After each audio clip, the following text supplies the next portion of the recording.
Boa noite, igreja. Eu sou o Daniel. Que alegria estar aqui com vocês. Mais um domingo especial, onde nós podemos nos reunir como povo de Deus para celebrar a grande salvação do Senhor. E que bom estarmos aqui, que bom. Eu queria que você abrisse o livro de Jonas, no capítulo 4. Se você estiver com sua Bíblia, se você estiver com seu tablet, se você estiver com seu smartphone, abra por favor sua Bíblia. Nós queremos hoje falar algumas coisas da vida desse profeta e, em nome de Jesus, conduzir esse tempo com o Senhor. Jonas, capítulo 4, verso 1 e 2. E aí você deixa a sua Bíblia aberta para que a gente ministre ao Senhor a palavra e vamos ver o que Deus tem para falar com a gente.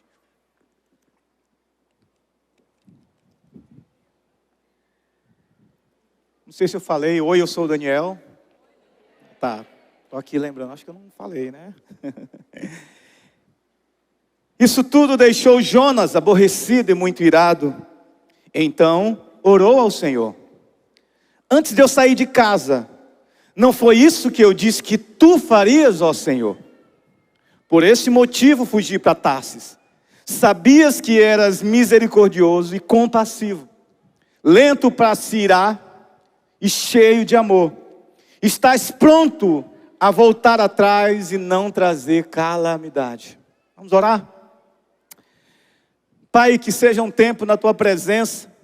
Obrigado pelo louvor, obrigado por tua igreja que responde cantando de maneira gloriosa. Ó Deus, fala, Senhor, fala à tua igreja, a qual eu me incluso, Senhor. Em nome de Jesus, que o teu Espírito esteja atuando e agindo em nosso meio. Que a tua palavra encontre lugar em nosso coração. E que ela venha frutificar para a tua glória. Em nome de Jesus, amém. Jeffrey Dahmer foi um assassino em série americano. E ele assassinou 17 homens e garotos entre 1978 a 91. A maioria entre os anos de 89 a 91.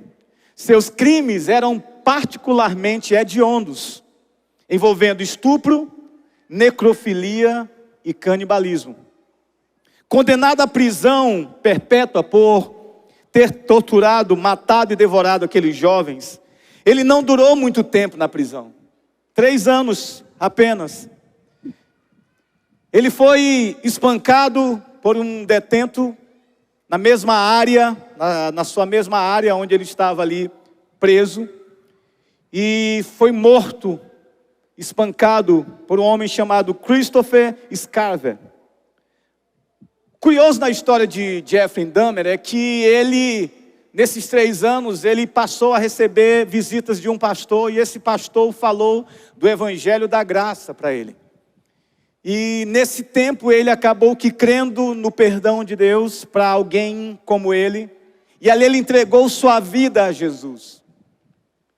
E ele se batizou. E ele chamou uma coletiva de imprensa. E nessa coletiva de imprensa ele pediu perdão para os familiares.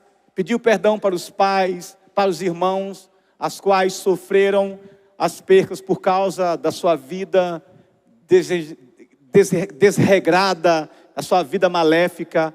Mas agora ele falava, agora eu tenho uma nova vida, eu criei em Jesus, e ele agora mudou a minha história. Pense um pouco sobre isso. Christopher, que estava ali no mesmo corredor, ficou indignado. Na cabeça dele, Deus não poderia de maneira nenhuma perdoar um homem como Jeffrey Dahmer. Não existe redenção para um homem como esse.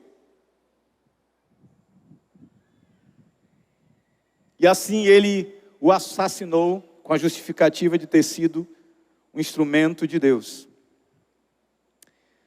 Irmãos, a graça sempre vai escandalizar o mundo por não conhecer o Evangelho de Jesus Cristo. Eu estou chamando essa mensagem de o escândalo da graça. Jonas, o livro de Jonas, narra a história de Deus. O Deus que intervém, o Deus que não está inativo, vendo suas criaturas seguindo a própria sorte.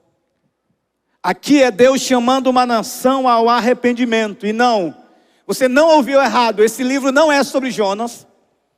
Esse livro não é sobre a baleia. E se você participou da escola bíblica dominical, eu sinto lhe dizer, mas a sua professora se equivocou dizendo que era uma baleia. Não era.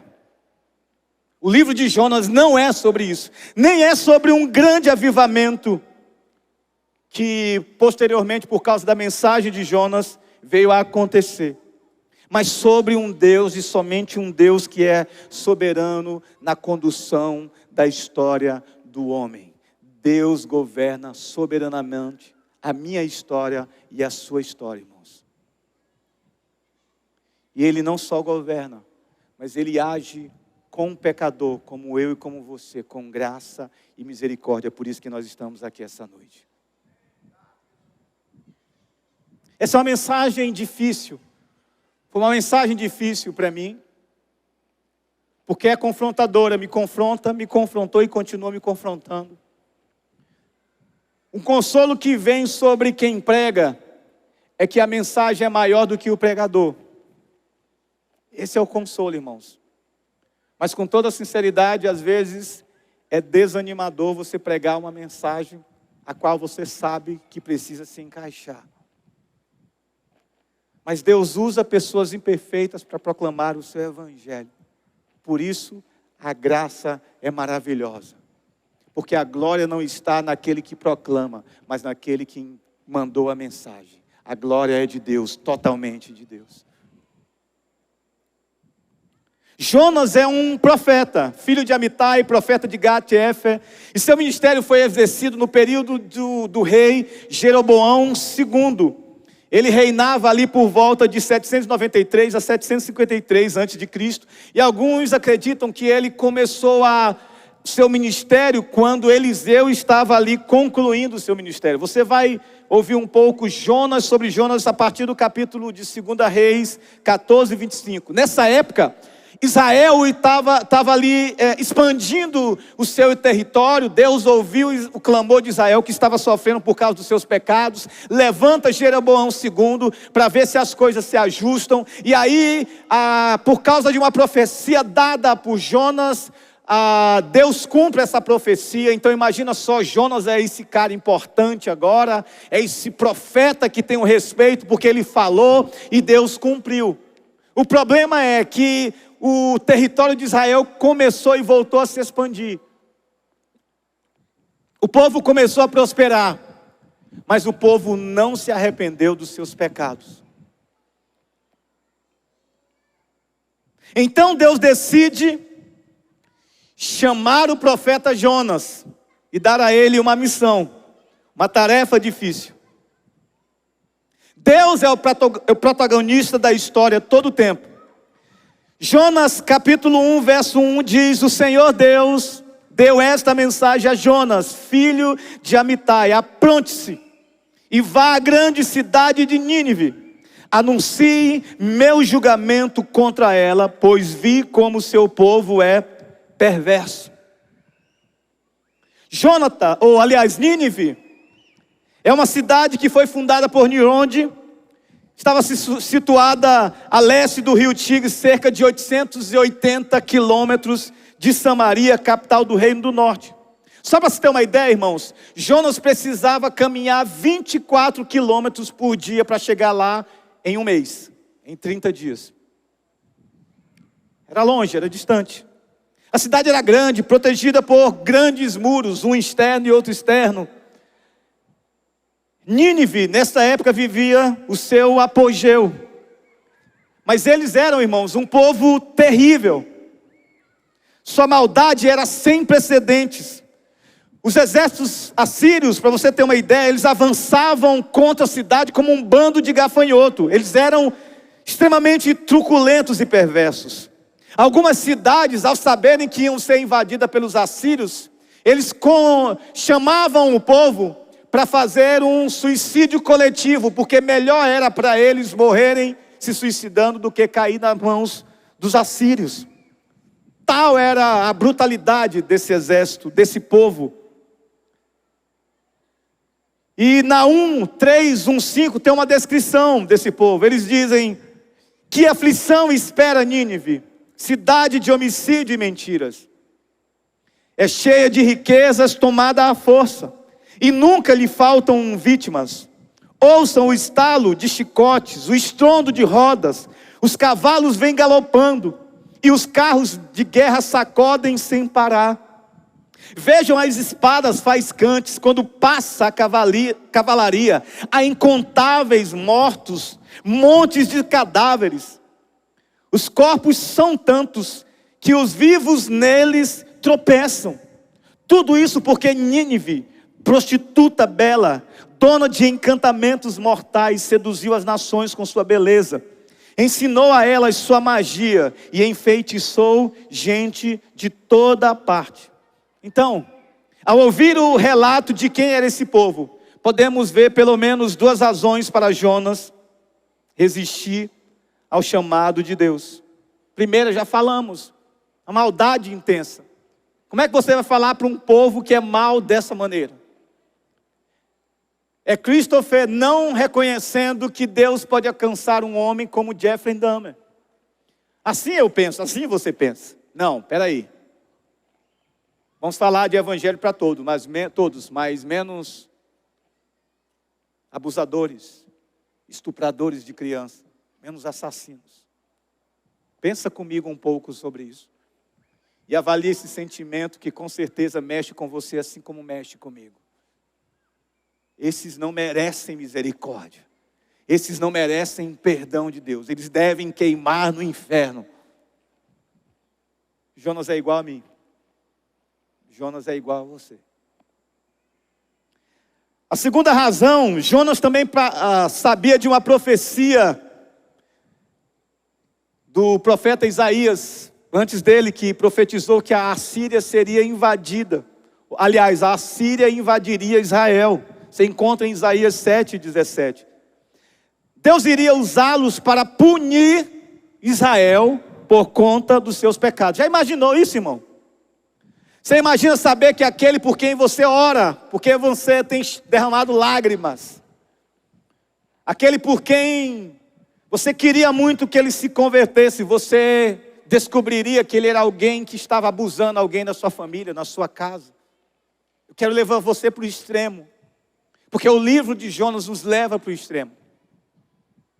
Nos leva para o extremo daquilo que nós somos sem Deus, homens terríveis, maus.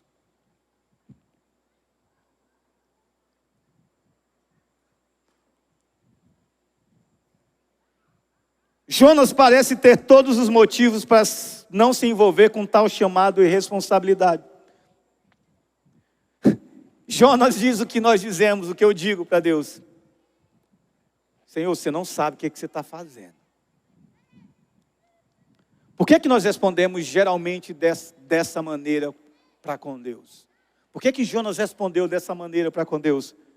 Porque Jonas, irmãos, ele não confiava na bondade de Deus. Cantamos aqui sobre a bondade de Deus.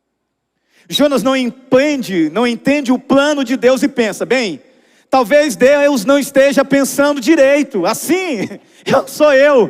As coisas seguem outro rumo, então pensamos: ok, Deus, me deixa te dar uma ajuda, porque parece que o Senhor não está sabendo como conduzir a história. Assim desconfiamos da bondade de Deus.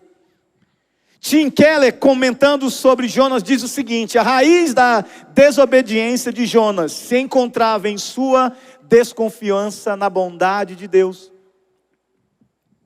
O que no final sempre pensamos que somos mais dedicados e os mais preocupados conosco do que o próprio Deus. Por isso queremos agir.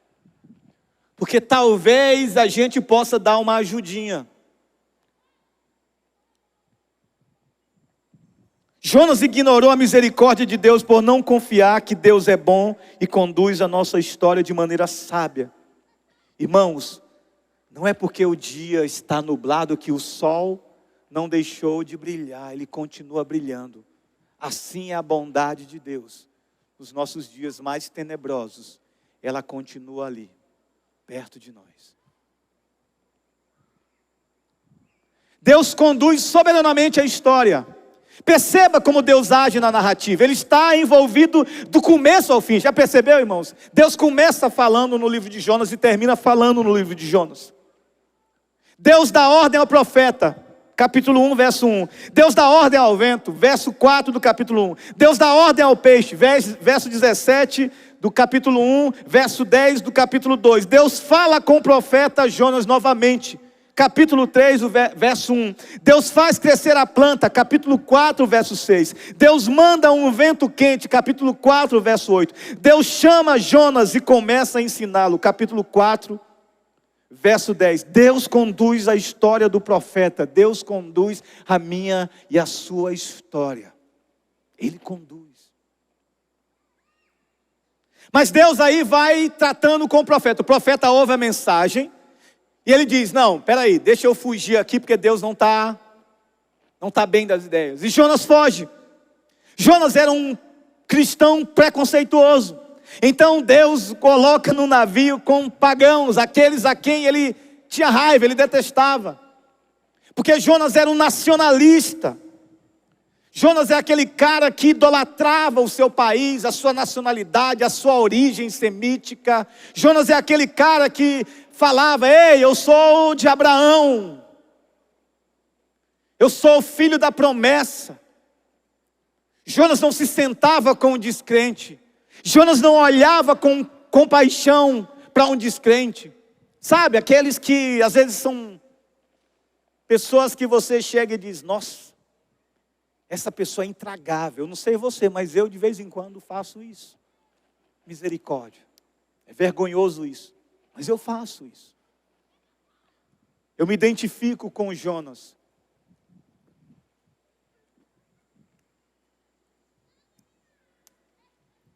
Deus então manda uma tempestade. E aqueles pagãos, descrentes, marinheiros, eles ao verem a tempestade, homens experientes, eles olham e dizem assim, tem algo errado, essa tempestade aí, ela é diferente. Muitos anos no mar, eles sabiam discernir as tempestades, e poderiam sair mesmo em meio a mar, a tempestade mais ferrenha que caísse sobre eles, mas aquela era diferente. Existia naquela tempestade um poder incomum, então eles discernem, os deuses estão furiosos, então cada um clama ao seu Deus. Os marinheiros ali então começam a clamar ao seu Deus, cada um buscando saber o que fazer, ou o que poderiam fazer para amenizar aquilo e acabar com aquilo. Os marinheiros, pagãos, descrentes, oram ao seu Deus. O profeta semita, israelita, que se diz fazer parte do povo de Deus, dorme. Dá para perceber o contraste aqui?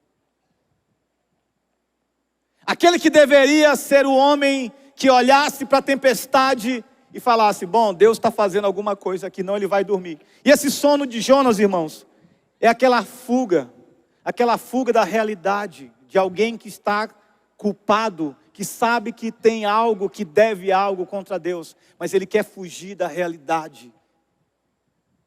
E ele vai dormir. Jonas é um profeta que não reflete o coração de Deus, porque os homens vão lá acordá-lo, chamá-lo, ei, como é que você consegue dormir numa tempestade dessa? Não está vendo que a gente está morrendo? Clame ao seu Deus, talvez ele nos ouça. E aí Jonas se levanta e é interrogado. Jonas é um patriota, um israelense que não tem medo de se declarar assim. Então, ao ser interrogado, ele responde, sou israelita. Isso vem como a resposta primeira, que na verdade os homens nem perguntam isso de pronto. Os homens perguntam para ele,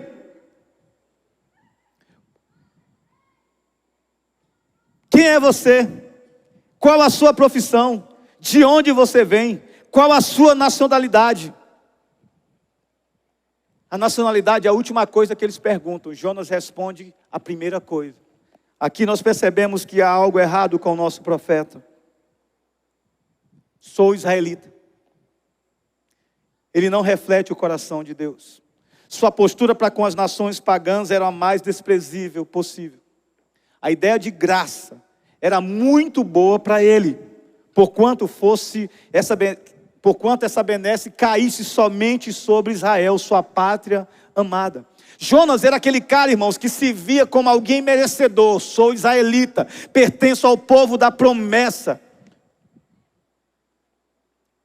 Aquele cara que olha, aquele crente que olha com a Bíblia na mão,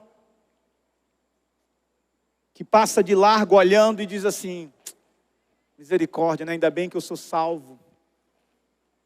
Ainda bem que não há mais condenação para mim. Ainda bem que eu não faço parte mais desse carnaval. Jonas é alguém que não reflete o coração de Deus. Os homens ouvindo o seu relato, porque ele aqui acaba assumindo a culpa, dizendo: mas essa tempestade eu sei, é por minha causa. Ao lançarem sortes, né? Ele reconhece, ele diz: essa tempestade é por minha causa, mas deixa eu fazer uma coisa. Não se preocupem, me joga no mar que ela vai acalmar. A idolatria de Jonas é tamanha que ele prefere morrer a falar da misericórdia e da graça de Deus para aqueles homens. Christopher se escandalizou com essa mensagem. Ele não conseguia ver como um Deus justo poderia perdoar alguém como Jeffrey Dahmer, assim como eu não consigo ver se eu não reconheço que aquilo que eu mereço é inferno ou é inferno ao invés de graça.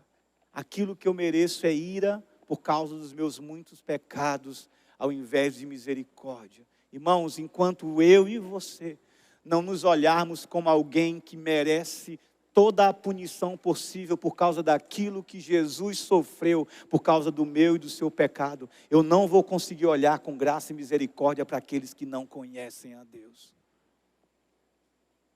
A graça de Deus me ensina a olhar para o outro com misericórdia, porque assim como eu precisava de misericórdia, o outro também precisa.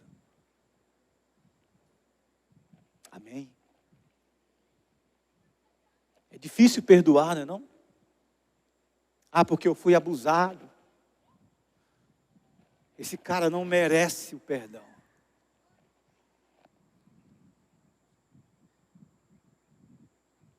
Jonas diz: lancem-me ao mar.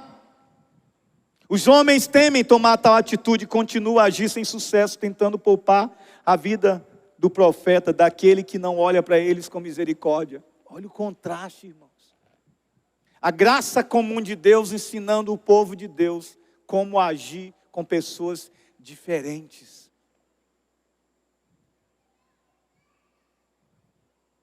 Jonas é jogado. O que acontece com aqueles homens é que, quando a tempestade acalma, porque Jonas é jogado, irmãos, aqueles homens reconhecem o Deus de Israel como o Deus Todo-Poderoso. Aqueles homens se rendem ao Deus de Israel. Aqueles homens fazem votos ao Deus de Israel, oferecem sacrifício. E com certeza aqueles homens tiveram a vida mudada, porque Deus agiu com misericórdia da vida deles. Mas deixa eu falar algo para vocês aqui. Quando nós fugimos da nossa responsabilidade como cristãos, irmãos, nós somos maldição, não só para nós, mas para aqueles que estão ao nosso redor. Pesado isso, não?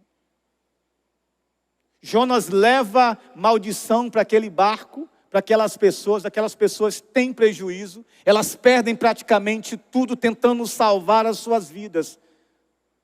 Quando nós, povo de Deus, igreja do Senhor, não exercemos o nosso chamado de proclamar as boas novas, nós temos culpa por causa daquilo que está acontecendo ao nosso redor, porque Deus nos chama para proclamar que há sim um poder transformador no Evangelho de Jesus Cristo, porque Ele mudou a nossa vida. Quando nós silenciamos, irmãos, nós somos prejuízo para a nossa sociedade. Pesado isso, não? Quando eu não anuncio, irmãos, eu sou prejuízo para a minha vizinhança, para a minha família, para a sociedade.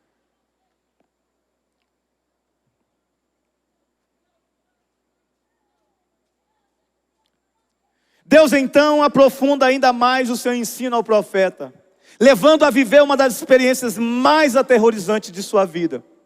Nosso coração duro só irá ser quebrantado por Deus na angústia que Ele mesmo nos leva a passar. Não é outro, é Deus que nos leva a passar. Sabe por quê, irmãos? Porque Deus insiste em sua misericórdia conosco, apesar de nós. Deus não desiste de nós, seus filhos. E Ele vai levar até o fim, mesmo que a gente tenha que sofrer, mesmo que a gente tenha que sentir dor. Como C.S. Lewis falou, a dor é um megafone de Deus.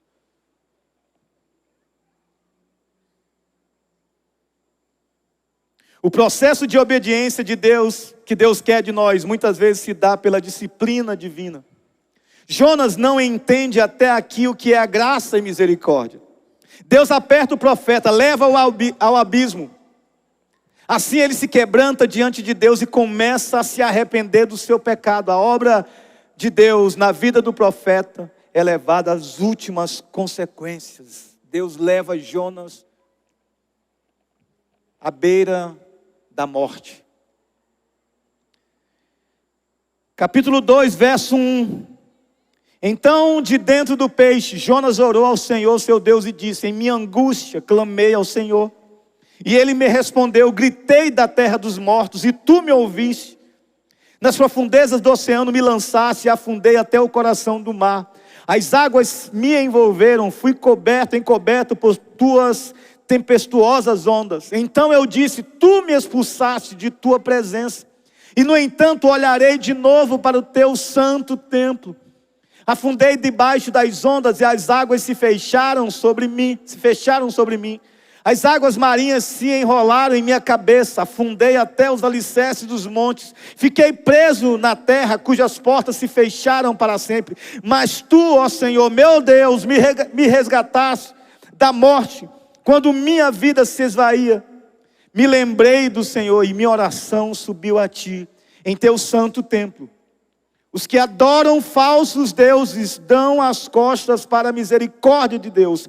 Eu, porém, oferecerei sacrifícios a ti com cânticos de gratidão e cumprirei todos os meus votos, pois somente do Senhor vem o livramento. Essa é a oração de Jonas. Então a primeira coisa aqui é que Jonas se vê como alguém que pecou e carece da misericórdia de Deus. Ele reconhece em meio à angústia que precisa da misericórdia divina e clama ao Senhor. Verso 1 do capítulo 2. Ele reconhece que é Deus, somente Deus que está fazendo aquilo. No verso 4. Não é outro. Deus está agindo contra Jonas.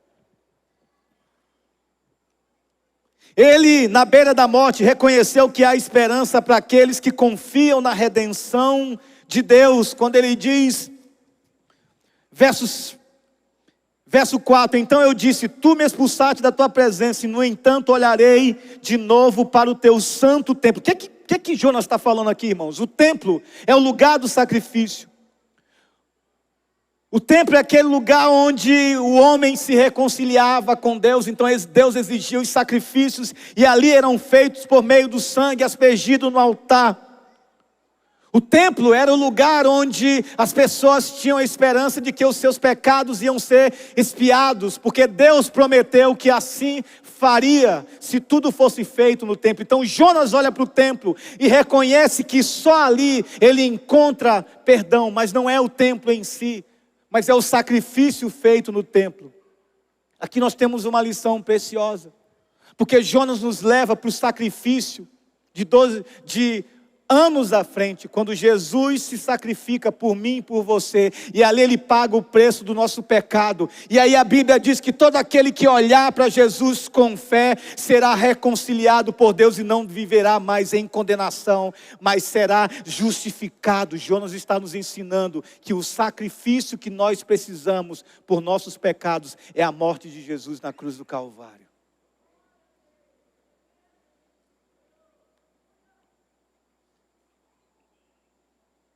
Jonas apela para a aliança. Ele parece reconhecer sua idolatria. No verso 8, ele reconhece que deu as costas para Deus, quando ele fala: os que adoram falsos deuses dão as costas para as misericórdias de Deus. Aqui Jonas começa a reconhecer seu pecado, mas reconhece que Deus e somente Deus, a Deus pertence a salvação.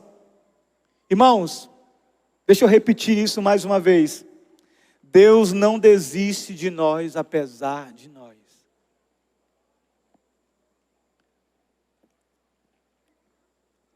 Deus leva Jonas a experimentar em meio à tempestade e aflição sua misericórdia. A graça confronta nossa moralidade, pois enquanto não nos vemos como dignos do inferno por conta dos nossos pecados, viveremos encerrados em nossa própria bolha e círculo. Enquanto não nos vermos como alguém que também merece ou carece de misericórdia e graça, irmãos, nos encerraremos em nós mesmos. Não anunciaremos, teremos medo de multiplicar o GR. Teremos medo de receber pessoas novas no GR. Teremos medo de ver a igreja crescer. Teremos medo, irmãos.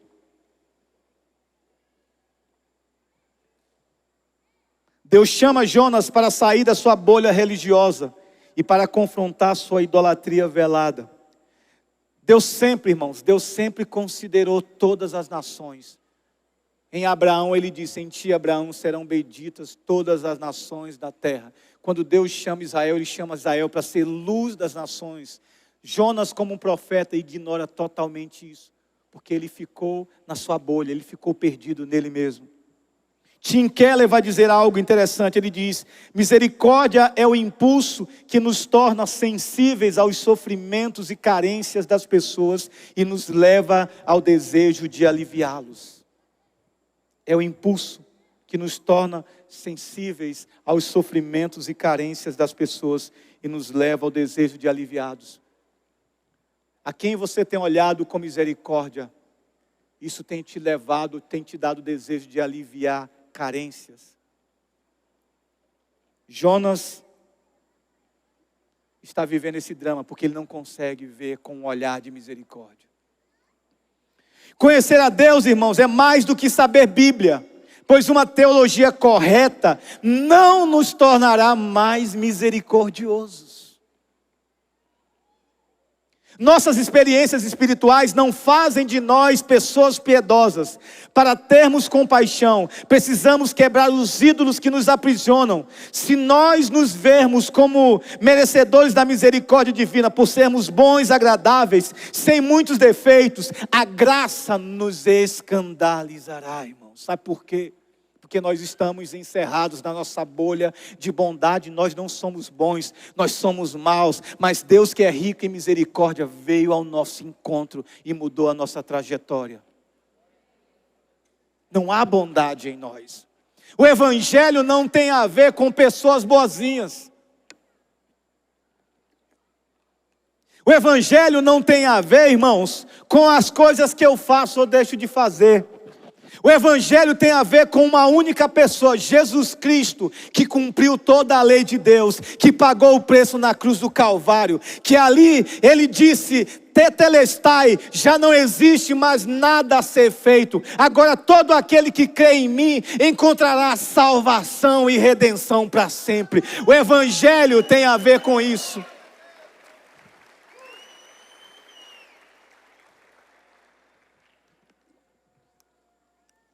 Não se perca em si mesmo. Não se perca em seus atos de bondade.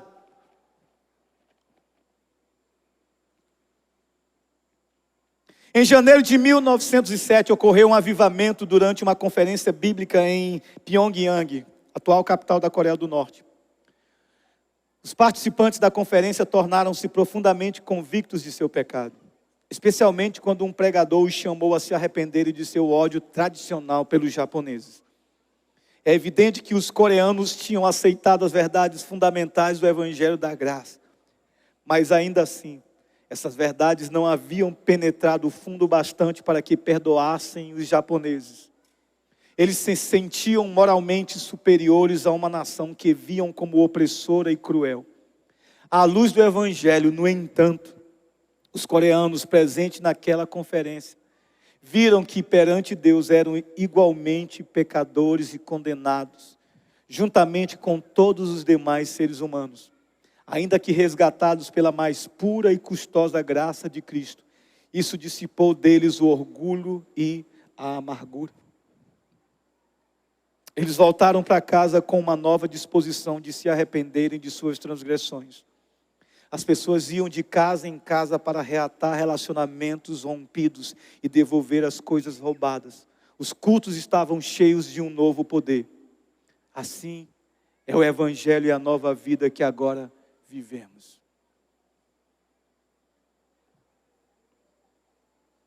Deus nos chama a nos arrependermos. A quem você não tem liberado perdão? De quem você não tem tido misericórdia?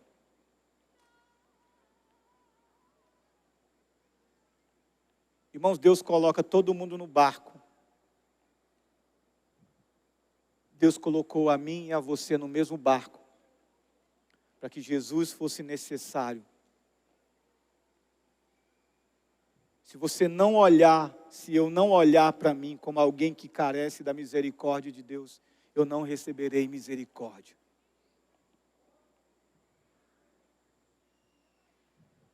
Aquele que não perdoa é alguém que não foi perdoado.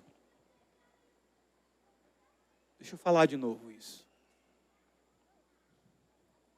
Aquele que não perdoa está revelando que ele não foi perdoado e não experimentou o perdão de Deus. O Christopher, ele não conseguia ver em Dahmer um homem perdoado por Deus, porque ele não conhecia a graça e a misericórdia divina. Eu e você só iremos olhar para um mundo com misericórdia quando nós realmente experimentarmos o perdão de Deus. E aí não faremos mais acepção de quem irá ouvir a mensagem do Evangelho, porque Deus não fez acepção de pessoas como eu, mas Ele me incluiu em sua graça.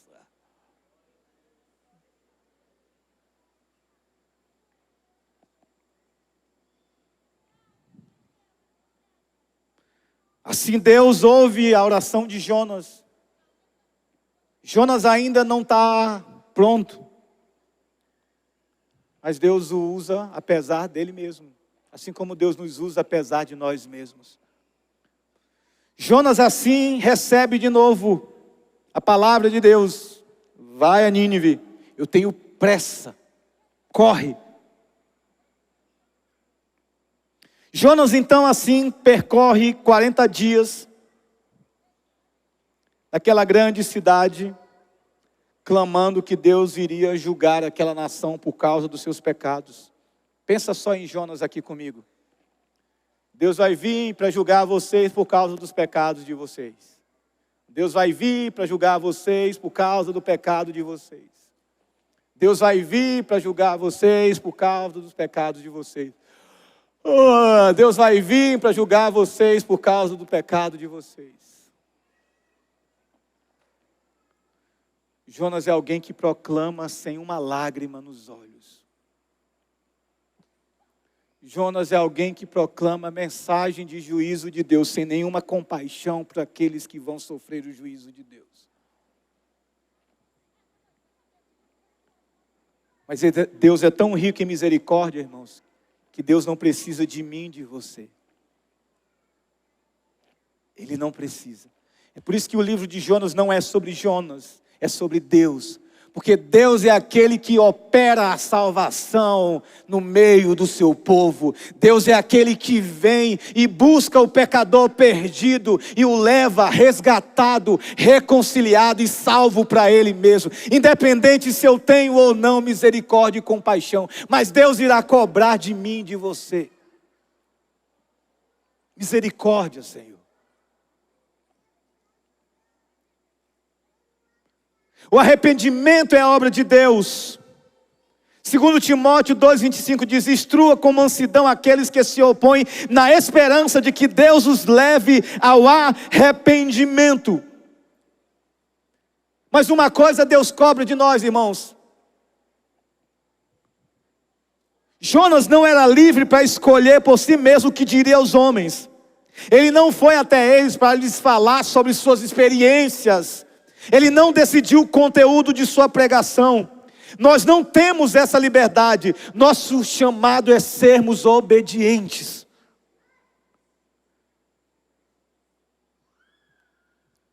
Um mestre chamado Elu disse o seguinte, portanto, teólogo chamado Elu disse o seguinte: portanto, nosso testemunho está firmemente ligado à palavra de Deus. O maior dos santos ou dos místicos não pode dizer nada de valor, a menos que seja baseado exclusivamente na palavra de Deus. Eu e você não temos essa autoridade. E o que acontece? Aquele povo se converte, aquele povo se dobra, aquele povo pede perdão, aquele povo se quebranta diante de Deus. Se fosse aqui na IBC, era palma sobre palma, era festa sobre festa, porque nós gostamos de ver pessoas se rendendo a Cristo. Mas sabe o que acontece, irmãos? Na IBC seria festa, para Jonas aquilo foi um dia de luto.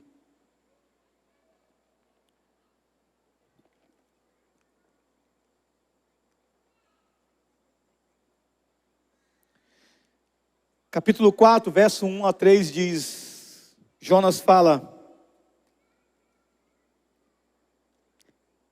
isso tudo deixou Jonas aborrecido e muito irado. Então orou ao Senhor antes de sair de casa.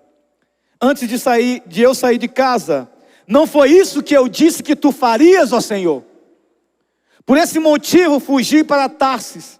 Sabia que és Deus misericordioso e compassivo, lento para se irar e cheio de amor. Estás pronto a voltar atrás e não trazer calamidade. Agora tira minha vida, porque eu não suporto ver o Senhor derramar misericórdia sobre um povo tão mau como esses. Já pensou, irmãos? A diferença de Jonas para Christopher, Scavel, o assassino de Dahmer, nenhuma. Só que o assassino do Dahmer não conhecia a graça de Deus e a misericórdia de Deus. Muitas vezes eu tenho a mesma postura. Não sei vocês, mas eu tenho a mesma postura. Às vezes nas minhas crises, nos meus altos e baixos, eu olho e digo assim: Senhor, por que ele, não eu? Eu sou mais justo do que ele. Senhor, eu oro todos os dias, eu leio tua Bíblia todos os dias, eu dou oferta. Por que ele, não eu? Maldita religiosidade. Maldito coração que se engana, tentando comprar Deus com boas obras, tolice.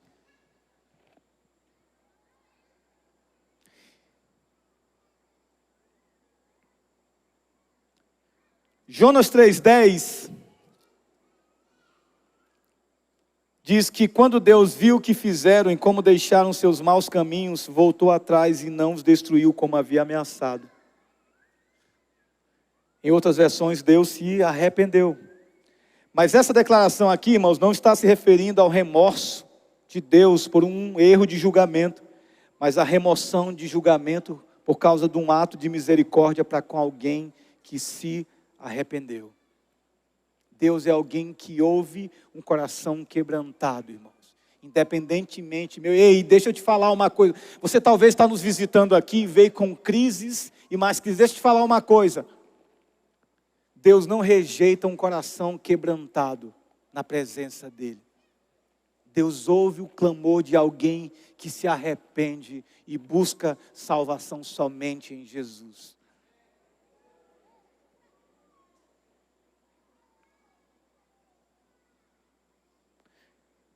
Voltando, Jonas chama Deus com fúria e diz: não foi isso que eu disse? Eu falei isso desde o início, que o Senhor era um Deus de misericórdia, que o Senhor era um Deus de coração mole, que o Senhor não resistiria e abençoaria esse povo maldito. Jonas está trazendo aqui, irmãos, um texto de Êxodo capítulo 34, versos 6 a 7, que diz: o Senhor passou diante de Moisés proclamando: Javé, o Senhor, o Deus de compaixão e misericórdia, sou lento para me irar e cheio de amor e fidelidade, cubro de amor 1000 gerações e perdoo o mal, a rebeldia e o pecado, contudo não absolvo o culpado. Trago as consequências do pecado dos pais sobre os filhos até a 3ª e a 4ª geração. Deus se apresentando e falando a Moisés quem ele era. Aqui com Jonas, irmãos, o problema era o seu ídolo. Quem era seu ídolo? Sua nacionalidade, seu nacionalismo. A pergunta para mim e para você é: que ameaça você sente ao pensar em evangelizar e proclamar aos outros? Sua reputação? Ser deixado de lado do grupo? Perder o emprego? Perder seguidores? Não, meu Instagram é só para efeito trabalhístico. Eu não posso usar ele para outra coisa. Se eu colocar o nome de Jesus lá, muita gente vai me deixar de me seguir. O que é? Não posso falar de Jesus no meu emprego não, porque eu posso perder meu emprego. E assim eu me acomodo, e assim eu me submeto a tudo aquilo que é contra Deus no meu emprego, para me manter no emprego. Não, minha reputação... O povo pode dizer que eu sou um religioso, um fanático, eu não quero isso. O que te impede de proclamar? Aí Deus vai tratar com o profeta de novo. O profeta, ao invés de pegar aquela turma que agora se arrependeu e começar a falar sobre como o caminho de Deus deve ser seguido, como eles devem andar agora numa nova postura diante de Deus, ele se afasta da cidade esperando que algo aconteça, mas nada acontece. E Deus vem de novo. Faz com que uma planta cresça. E Jonas ali entra num conforto. Aquilo alegra a sua alma. Mas Deus faz com que um bicho coma a planta. E ali Jonas, por causa de um vento quente demais, ele começa a reclamar de novo. Ele se compadece de uma planta, irmãos. A parte onde Jonas se compadece, naquele momento era aquilo que lhe dava conforto e fora perdido. É este tipo de atitude que o Evangelho de Cristo nos confronta, me confronta. Pois no Evangelho o desconforto é uma estrada muito certa a qual iremos trilhar. Irmão, deixa eu te falar uma coisa. O Evangelho é desconfortável. Ser crente é desconfortável. Não existe nada de conforto em ser crente. Porque você é julgado, você é condenado, você é deixado de fora. Mas sabe, irmãos, Jesus viveu tudo isso. Toda vez que eu e você somos deixados de fora, nós estamos vivendo como Jesus, porque Ele foi deixado de fora e o Evangelho está sendo proclamado. Não pense que, eu vou me converter agora, eu sou crente e tudo de bom vai acontecer. Pelo contrário, irmãos, os seus ídolos vão ser quebrados e toda vez que um ídolo quebra, eu sinto, porque o ídolo me deixa numa zona de conforto. O ídolo me deixa aprisionado naquilo que eu mais gosto. Eu não quero perder isso aqui. Sophia Müller foi uma missionária que Deus usou para resgatar uma tribo dos seus pecados. Pajés anunciaram profecias passadas que uma estrangeira traria a eles boas novas e todos deveriam ouvi-la. Então, chega a senhora Miller, branca, anunciando, ela é uma mulher branca e estava anunciando uma mensagem. Mas eles só iriam escutá-la se ela tomasse uma boa dose de veneno e sobrevivesse. Afinal, os deuses a poupariam. Assim lhe prepararam a sopa que continha em seus ingredientes pés de tartarugas e unhas de outros animais que ninguém sabe o que era. Imagina só. Essa sopa, irmãos, ela tinha um poder de derrubar 5 homens. Ela tomou, passou mal, vomitou. No dia seguinte, então, alguns homens da tribo foram em sua tenda, acreditando que levariam seu corpo sem vida. Ao chegarem lá, ela estava em pé, em bom estado, e pregando o evangelho de Jesus. Os pajés da tribo creram, e com eles todos das tribos Curipaco e Baniua. Todas aquelas tribos creram em Cristo. O ponto é que décadas depois dessa experiência, irmão, quando perguntada sobre o chamado, ela respondeu: jamais tive um chamado, eu somente li a ordem e obedeci.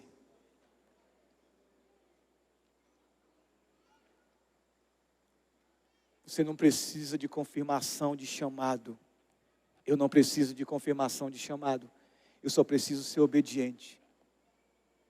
Ide por todo o mundo, pregai o evangelho a toda criatura.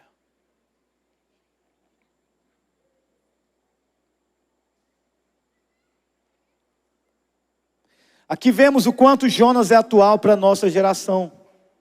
Pois no mundo atual temos misericórdia de tudo o que não é gente. Fazemos passeatas, nos envolvemos em movimentos e coisas das quais não tivemos uma só parcela de seu desenvolvimento. Deus mostra a Jonas que ele se importa com o perdido, com aquele que vive na iniquidade, com aquele que se vê independente. Deus veio para os perdidos. O chamado de Deus é para sairmos da nossa zona de conforto. Aqui ele nos aponta para Cristo, que renunciou à sua glória. Jonas está apontando para Cristo, irmãos, que renunciou à sua glória, abriu mão da sua glória, veio habitar no meio de gente pecador, gente que não prestava, viveu de maneira desconfortável, a fim de não nos vermos perecer em nossa miséria. Ele tomou o nosso lugar. Assim ele fez por Jonas, assim ele fez por mim, assim ele fez por você. Nós devemos, irmãos, ser imitadores do nosso Jesus Cristo. Aonde você está nisso? Aonde eu me encontro nisso? Irmãos, não é fácil. Eu sei que não é fácil. Essa semana eu tive uma experiência dessas. Saí com a Jaque pela manhã para algum lugar que eu não lembro agora, e voltando eu vi um homem bem perto da nossa casa, deitado lá. Olhei aquele homem, deixei a Jaque em casa, voltei. E as pessoas passavam, outros sorriam, outros estavam no canto olhando, meneando a cabeça.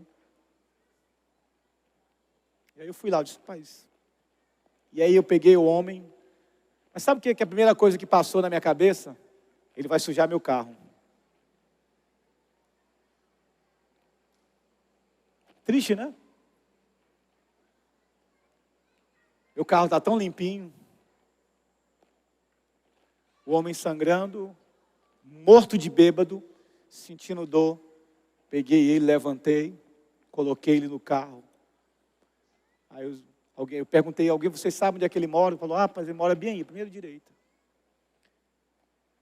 Levei ele para casa, entrei na casa, deixei ele na cama ali. Mas o sentimento era de tristeza, a perceber que meu coração é mau, mesmo ajudando o outro. Porque ajudando aquele cara, eu estava mais pensando no carro que iria ser lavado depois do que no bem-estar dele. Você se identifica com isso? Pode fazer assim, né?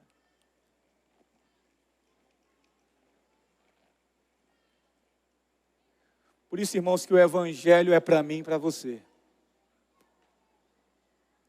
Porque só o Evangelho é capaz de me salvar de mim mesmo. Só o Evangelho é capaz de me impulsionar para o outro, para que Deus receba a glória. Só o Evangelho é capaz de me levar ao outro e olhar com compaixão e misericórdia, a fim de que aquele mesmo que é tão mau, que é tão perdido, que é intragável, ele conheça o poder transformador de Jesus que mudou a minha e a sua história. Irmãos, Jonas nos ensina que Deus nos usa apesar de nós, mas também nos ensina que Deus vem ao nosso encontro como filhos amados para nos quebrantar e nos levar para ter uma consciência de que nós somos voz para essa geração perdida que precisa de salvação. Deus chama a Igreja Batista Central para anunciar o Evangelho e dizer ao mundo: arrependei-vos e crede no Evangelho de Jesus Cristo, que muda histórias. Deus nos chama para, antes de falarmos sobre perdão, perdoarmos. Porque nós fomos alcançados por esse perdão de Jesus. Oh, irmãos. O que falta para mim, para você falarmos de Jesus da maneira como Deus quer? Estamos vivendo os últimos dias. Jesus está voltando, Ele vem, Ele vem, Ele vem.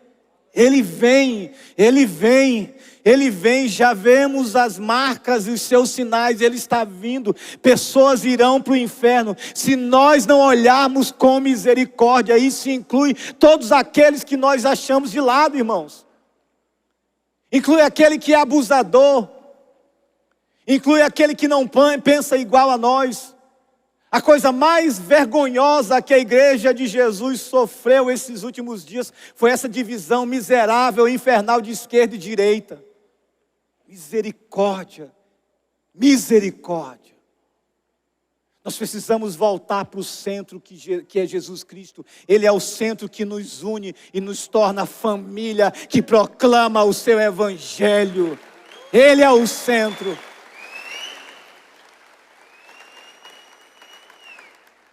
Misericórdia de nós, Senhor, misericórdia de nós, Senhor, misericórdia de nós, Senhor. Que o Senhor derrame o seu Espírito sobre nós e nos confronte sobre o lugar que nós estamos. Devemos sair do nosso lugar de conforto, irmãos. Viver o Evangelho na prática é sair do nosso lugar de conforto. É muitas vezes carregar alguém só, colocar no carro e ele vai sujar o seu carro. Isso é desconfortante. Vai deixar o cheiro ruim em você, isso é desconfortante. Jesus fez isso por mim e por você. Quando Jesus abre mão da sua glória e encarna, e se torna gente como a gente. E assim Ele assume um estado de humilhação, para que eu e você pudéssemos gozar da vida eterna, para sempre.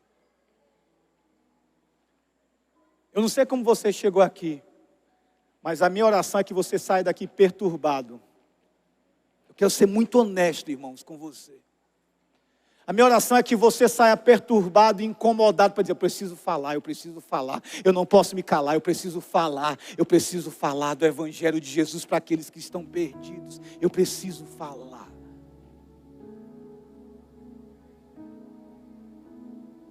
Essa mensagem é para mim, irmãos.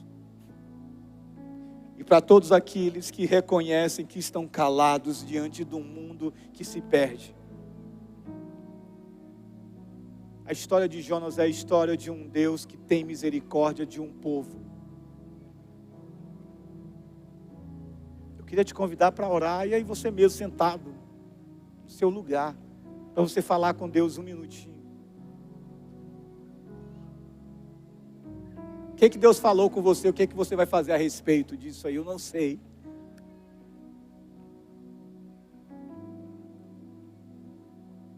Mas se perdão precisa ser estendido, irmãos, para que você proclame o Evangelho, que o Espírito de Deus te leve a estender perdão. Se pecado precisa ser confessado, que o Espírito de Deus te faça confessar pecado. Se você não tem vivido o Evangelho de maneira consistente, consciente, que o Espírito de Deus te convença, te traga para assumir um compromisso real com Jesus, para que você viva de maneira intensa e apaixonada por Jesus. Ó, irmãos, Ele vem para buscar aqueles que creram e entregaram sua vida a Ele.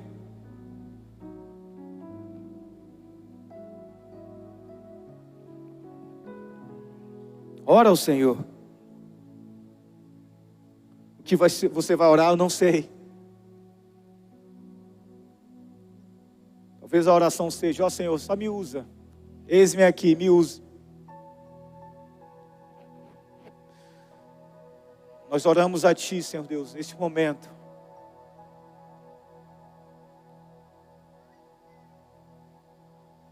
Que o Senhor nos quebrante.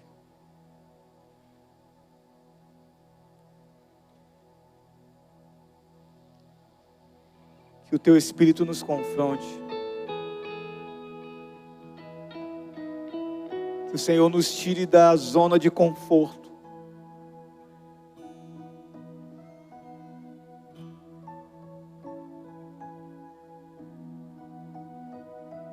Usa-nos, Senhor. Usa-nos, Senhor. Usa-nos, Senhor. Usa-nos, Senhor. Quebra os nossos ídolos, Senhor.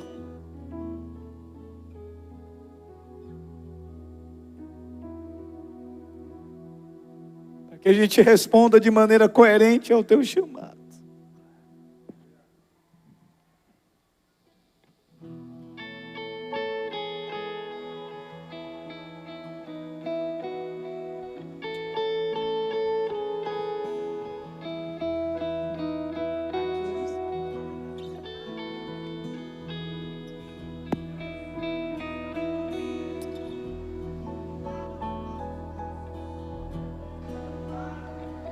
Eu não vou parar.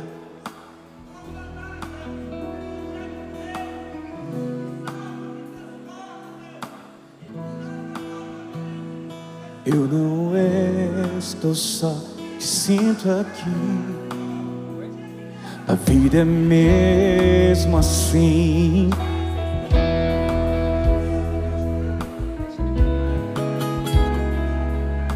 Mas o Senhor está sempre a me proteger. Quando o vento sopra contra mim, eu me lembro, grande eu sou, me enviou. Eu tenho um chamado, eu tenho um chamado. E eu fui escolhido no ventre da minha mãe. Eu sei que Deus não abre mão de mim.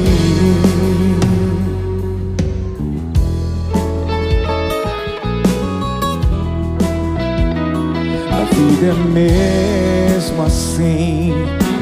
Tantas aflições eu tenho que enfrentar. Mas o Senhor está sempre a me.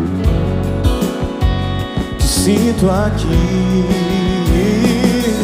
Quando o vento sopra contra mim, os problemas tentam me abater, eu me lembro, grande eu sou, me enviou. Eu tenho um chamado, eu tenho um chamado. O Evangelho anunciar, eu fui escolhido no ventre da minha mãe. Deus não abre mão de mim. Há muito pra fazer,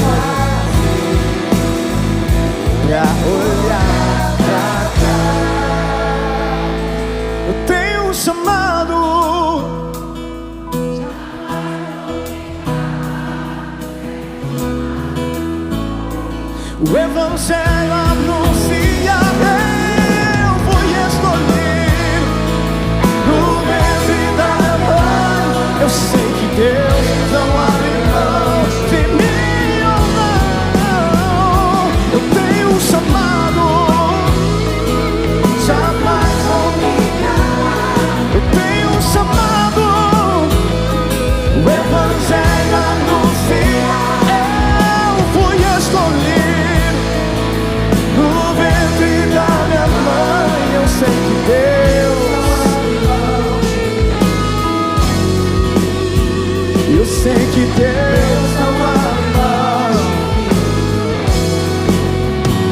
Eu sei que Deus não abre mão. Eu tenho um chamado. Se você está aqui e quer aceitar Jesus como teu Senhor e Salvador, levanta a mão aqui, a gente quer ver isso. Tem lá atrás, estou vendo, você tem aqui também, vem. Se você quiser vir, pode vir aqui na frente, vem aqui na frente para a gente orar com você, vem. Se tem mais gente aí, pode vir, traz. Vem aqui. Nós queremos orar por você, amém, amém. Glória a Deus. Tem mais gente, levanta a mão e diz: eu quero viver uma vida nova, eu quero ser perdoado por Cristo, aleluia. Bem-vindos, bem-vindos. Se tiver mais alguém, esse é o teu momento. Pode vir, pode vir. Amém, amém, amém. Pode aplaudir, igreja de Jesus. Glória a Deus, pode vir. É hoje o teu tempo, chegou o teu momento, aleluia. Pode vir. Amém, querida, amém, amém. Amém.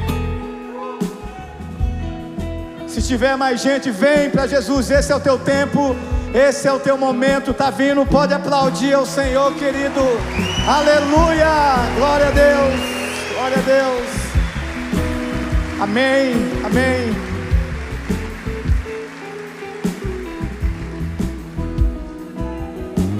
Amém, amém. Glória a Deus. Se tiver mais gente, pode vir. O tempo é hoje.